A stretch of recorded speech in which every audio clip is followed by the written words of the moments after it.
ঠিক আছে বইলা পরে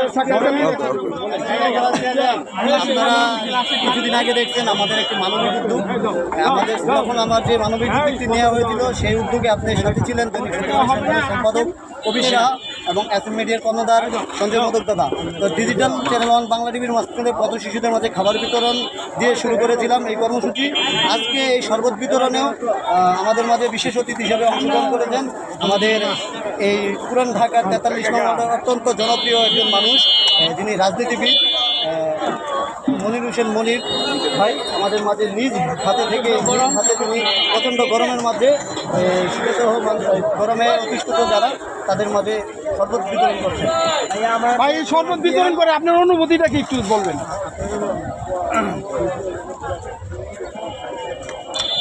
আসসালামু আলাইকুম, আপনাদের অসংখ্য ধন্যবাদ। আসলে আমরা সবসময় চেষ্টা করি গরিব দুঃখী মানুষের সাথে সবসময় মিলেমিশে থাকার জন্য। এই হিট স্ট্রিক যতদিন থাকবে ততদিন আমরা এই শরবত, পানি, পোর্সেলেন এগুলি মানুষকে দান করব।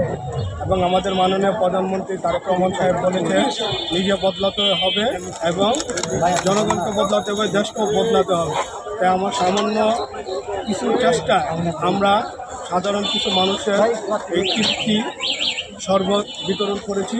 আপনারা দেখছেন যতদিন হিটিস্টিক থাকবো ততদিন আমরা পানি, শরবত, স্যালাইন বিভিন্নভাবে আমরা বিতরণ করে যাব। আপনারা দেখতে পাচ্ছেন এই যে শরবত বিতরণের আয়োজনে পুরান ঢাকা রিপোর্টার্স ক্লাব এবং সত্যবাদীর সন্ধানের যে আমাদের কবি সাহেব তিনিও ছিল, আমিও ছিলাম।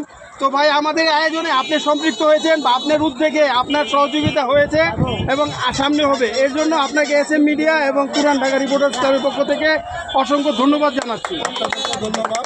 আপনারা সবসময় সহযোগিতা করেন এবং সবসময় আপনারা এই ভালো ভালো সংবাদগুলি মানুষকে এবং জনগণকে উপহার দেবেন এই কামনায় এই প্রত্যাশা করে আমি আমার বক্তব্য শেষ করছি। ধন্যবাদ।